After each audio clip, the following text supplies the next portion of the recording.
Welcome to the third video in the ETS crypto community. What we're going to be talking about today is how you actually use the crypto exchanges. They can be a little bit daunting, particularly if you're a beginner. So what I'm using here is I'm using the Binance app. Now, I've not logged into my Binance app for a long time. If you're in the UK, you can't use Binance now to get money in and out of a UK bank account. You can still transfer your crypto if you did have some into Binance, or you wanted to transfer it into Binance to maybe swap out a coin for something that was on Binance that you really liked.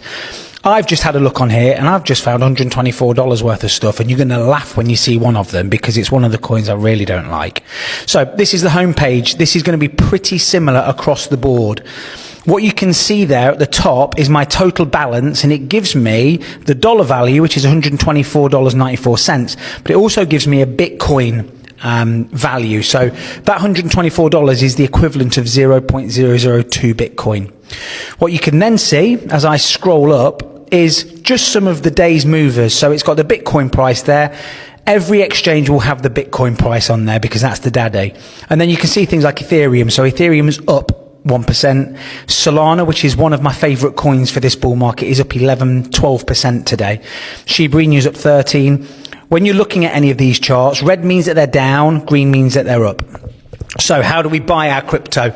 Well, first what you need to do is you need to get some money into the account. You can do this if you've downloaded Coinbase, Swissborg or Crypto.com, which was on the last video, quite easily from a UK bank account. Simply set up a payee like you would do if you were paying your window cleaner, and you can send it as a direct payment and it goes straight into your wallet as GBP. In fact, all three of those crypto exchanges will allow you to trade most pairs with GBP. But if they don't, and I'll show you in a second this one that doesn't, you need to transfer that into USDT. It's very simple. It's the same method I'm going to show you now. So if we go into trade, what you can see top left there is a BTC USDT pairing. If I wanted to buy Bitcoin, I would need to make sure on the Binance app that I haven't got Great British Pounds in there. You're not allowed that anyway. I would have transferred that to USDT and it would be the same method. So I want to buy some Bitcoin. I click the green buy button at the top. If the red sell button is on, that means you're trying to sell Bitcoin for USDT. Click buy. The next one down says market. If I click that, you get a few options. The first one is limit. The second one is market. Then we've got a stop limit, trailing stop, and an OCO. You don't need to know about the bottom three for now. If you're a beginner, focus on limit or market. And if I were you, I would solely focus on market. A market order means that the moment you buy or click buy, it buys the coin at the exact price at that second.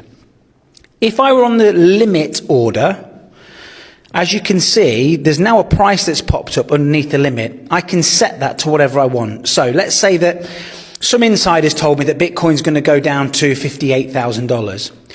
I can set my limit order to $58,000. What that means is once I click buy, I haven't bought the Bitcoin until it reaches that price.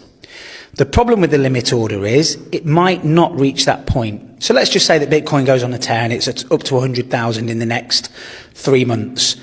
If it never hit your limit price, you haven't actually got the Bitcoin. So unless you're a trader and you've got some real good ideas about where you think price action is going to go, stick to the market order. Now, these exchanges will charge you a very small fee for using a market order, but it is minuscule. Once you've bought your Bitcoin, your Ethereum, whatever it is, click on wallets.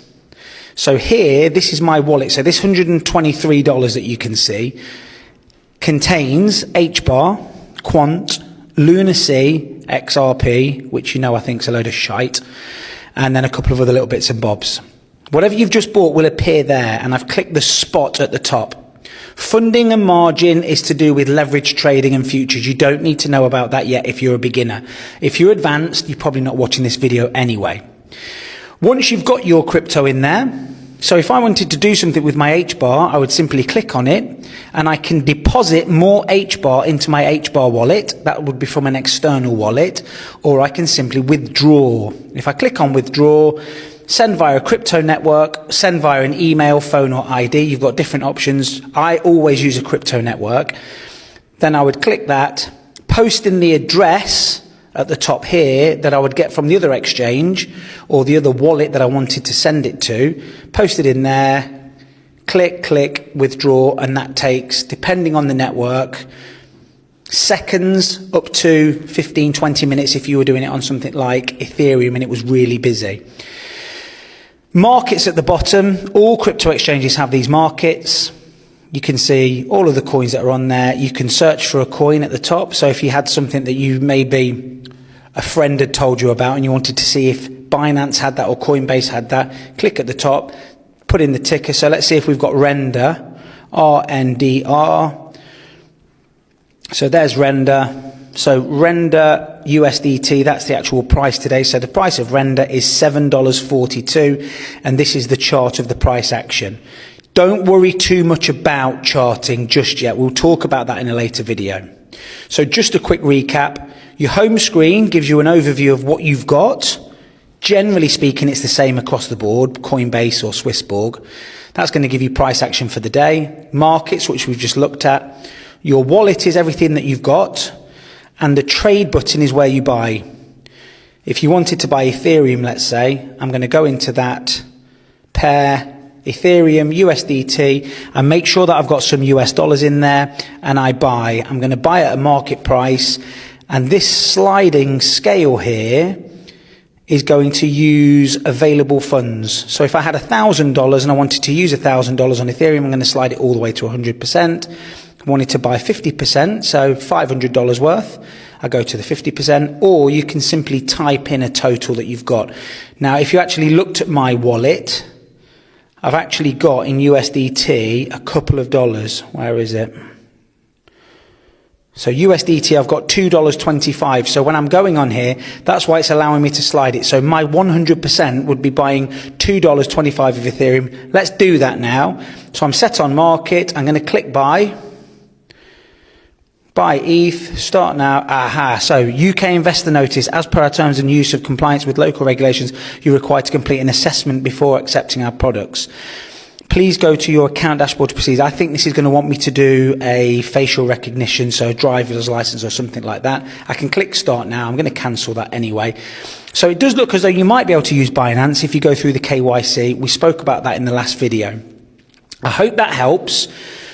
Have a play around with each of the apps. There's lots of different features on there. Don't go spending money that you're not willing to lose if things do go tits up. And just have fun with it. If you've got any questions, let me know. Don't forget to join us on School. The link's on Linktree. This is going to be one hell of a community.